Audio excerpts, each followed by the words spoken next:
Can you imagine living with only 3 shirts and 4 pairs of socks? It sounds extreme, but for Fumio Sasaki, a man once trapped between alcohol, video games, and the chaos of his cramped apartment, that simplicity became the beginning of freedom. Fumio gave up an unconscious consumer lifestyle to live with fewer than 150 items, from clothes and personal belongings to kitchen spices. He simplified so much that his small apartment in Tokyo costs only about €800 a month. His wardrobe is astonishingly compact: 4 pairs of pants, 3 t-shirts. But what matters isn't the number, it's the feeling. When no longer controlled by the desire to possess, he began to feel a sense of fullness from within. His book, Goodbye, Things, has sold over 150,000 copies in Japan alone. Not a small number, in a country with twice the population of the United Kingdom, but only slightly more land. Yet, what makes people resonate with Fumio isn't that they live in tight spaces, it's that they too have felt suffocated by their own surroundings. And you? Have you ever felt exhausted living among things you once thought were necessary? Perhaps what you truly need isn't more, but less. And in this video, we'll explore how Fumio Sasaki did just that, in a minimalist way, yet with deep intention and peace. 1. Fumio Sasaki, From a Cluttered Room to a Quiet Mind. He was once an ordinary man, living among piles of unread books, just-in-case belongings, and a constant sense of dissatisfaction. At 35, Fumio Sasaki was the chief editor at a major manga publishing house in Japan, but instead of finding joy in his creative work, he felt increasingly exhausted and lost. In his small Tokyo apartment, shelves overflowing with books and random things made him weary. It wasn't just physical clutter, it was a reflection of an inner chaos.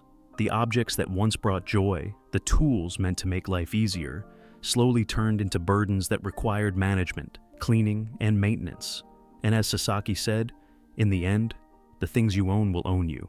One day, in the middle of his fatigue and endless self-comparison, he asked himself, if I had nothing left to cling to, would I feel freer? And so, he began to clean. Not the kind of cleaning to make things look neat, but to let go. Fumio Sasaki threw away almost everything. Not only clothes, books, and decorations, but also the assumptions about happiness he once pursued. After this process of simplification, the number of items left in his life was fewer than 150, including kitchen spices. But what mattered wasn't the number. It was that the more he let go, the clearer he became.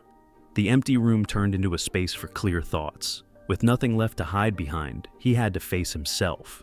And that, paradoxically, was the beginning of freedom. His book, Goodbye, Things, published in 2015, captures that journey. It's not written in the voice of an expert, but in the words of an ordinary person, learning to live with less in order to live more deeply. The book has sold over 150,000 copies in Japan and has been translated into 13 languages, touching millions around the world who are seeking a gentler, more intentional life. Unlike Marie Kondo, Sasaki doesn't offer strict rules or tell you to keep what sparks joy. Instead, he asks, what is truly necessary for you to feel enough? His list of 12 minimalist lessons, from freedom, time, and simple joy to the ability to stop comparing, is not an end goal, but the first steps on a journey back to oneself. And in his story, we don't just see a tidy room. We see a peaceful mind, decluttered through courage, and kept serene through daily mindfulness. 2. The profound principles behind Fumio Sasaki's way of tidying. Tidying up.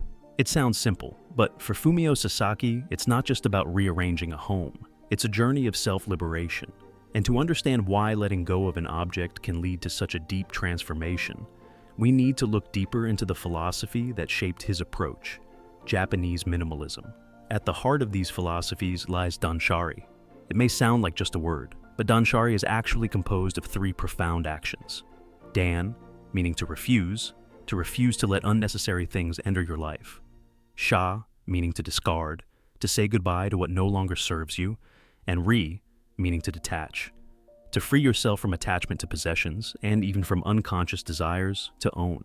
Unlike Western methods that focus on storage or organizing better, Danshari doesn't ask what you want to keep. It asks, why do you keep it? Going deeper, Japanese Zen is the spiritual foundation behind this approach. In Zen, emptiness isn't seen as lack, but as the space where clarity can appear. An empty room without anything superfluous is like a quiet mind, undistracted by the noise of endless desires. In traditional Japanese architecture, this is reflected through sliding doors, open spaces, and minimalist materials that allow the environment to breathe. When Sasaki decluttered, he wasn't giving up, he was returning to himself. And then, in that same spirit, Wabi-Sabi appears as a gentle reminder. Beauty doesn't lie in perfection, but in the imperfection that fades naturally with time. A porcelain bowl with a small crack, a stain of age on wood, an object no longer new but rich with stories. That is Wabi-Sabi. Sasaki doesn't seek flawless beauty, but truth, whether it's scratched, uneven, or incomplete. Just like his own journey, from chaos to simplicity, from exhaustion to clarity. Finally, there is Ma, the space between two things. In Japanese, the character Ma combines gate and sun, symbolizing light passing through an opening. It's precisely these spaces, where no object intrudes, that allow true presence to occur. Not only in physical space, but also in sound, in conversation, in the rhythm of life. Tidying up, then, isn't about creating emptiness, but about creating Ma, a space where we can breathe, feel, and live authentically with ourselves. For Fumio Sasaki, tidying isn't a skill. It's an attitude toward life, a homecoming, slow, intentional, and full of awareness, leading to one realization. When nothing else takes up space, happiness finally has room to enter. 3. How to declutter like Fumio Sasaki. Have you ever opened a drawer, seen a t-shirt lying quietly at the bottom, and wondered, when was the last time I wore this? Fumio Sasaki began with questions just like that. He doesn't ask you to turn your house upside down, nor does he demand that you throw everything away at once. He simply suggests, start with what you no longer use. The high school shoes you've kept just because, the shirt you haven't worn in 5 years, or the small gift from someone that you can't bring yourself to part with. Decluttering is not an impulsive act, it's honesty. Honesty with yourself about what is still truly needed and what's just sitting there out of habit. But what makes Sasaki's way of tidying different isn't about the objects, it's about emotion. He advises that when you hesitate over an item, place your hand over your heart. That feeling, sometimes regret, sometimes guilt, is it really affection or is it fear of letting go? Sasaki once suggested, if you're not ready to part completely with a sentimental item, take a photo of it. Because memories don't actually live in an old handkerchief or a childhood doll, they live within you, where no physical object is needed to remember. Another key aspect of Sasaki's method is flexibility. He doesn't encourage buying more to live minimally. On the contrary, he emphasizes making one item serve multiple purposes.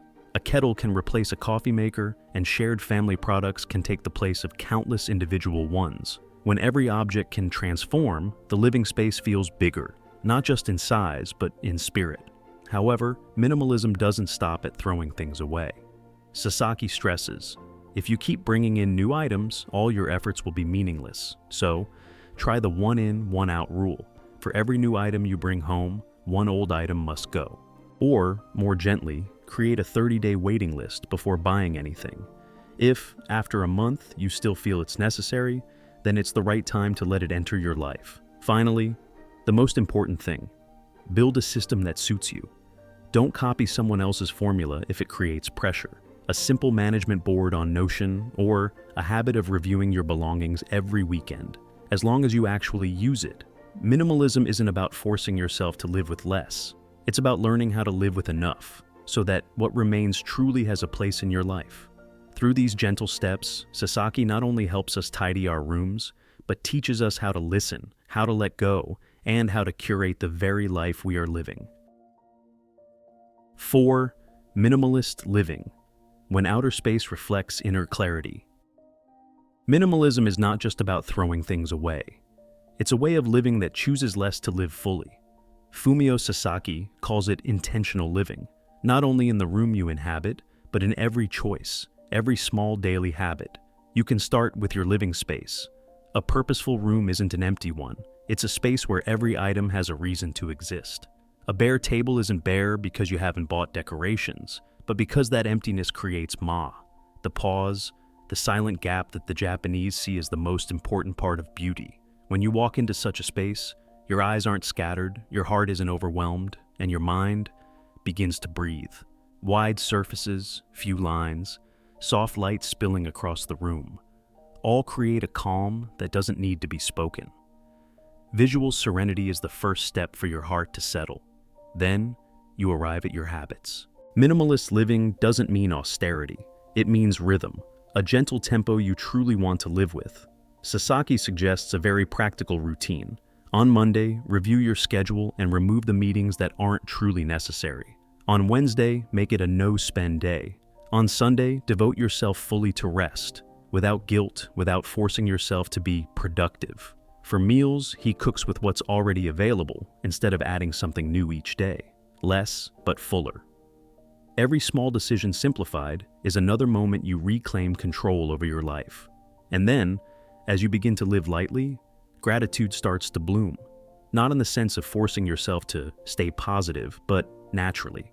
When you're no longer surrounded by the constant urge for more, you begin to see more clearly what's already here. Fumio Sasaki once wrote, "Each morning, just write down 5 things you're grateful for, and you'll stop feeling lacking." You'll realize that the feeling of enough doesn't come from the next thing you plan to buy, but from what has always been beside you, simply hidden beneath too much else. Minimalist living, ultimately, isn't about what we let go of. It's about what remains and how we live with it.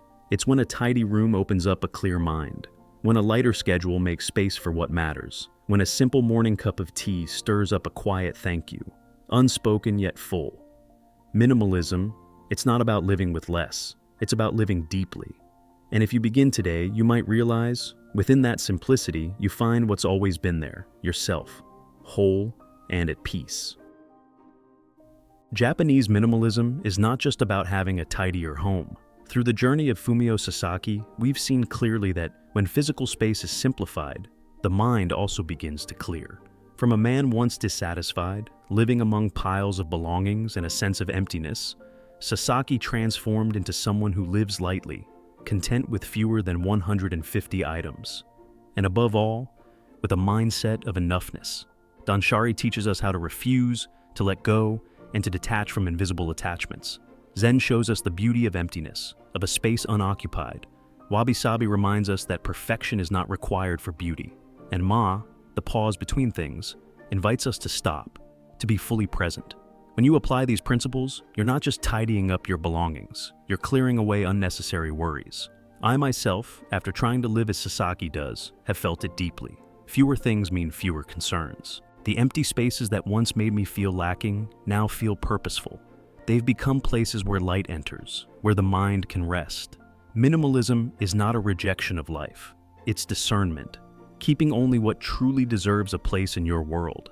Living like Sasaki doesn't mean reducing your wardrobe to 3 shirts, but his story reminds us, freedom always waits, on the other side of letting go. Your path may not look like Sasaki's, but the destination is likely the same, a simpler, more intentional life, where possessions serve you, not the other way around. And there, peace may be something you've already had all along. You just needed to clear the clutter to finally see it.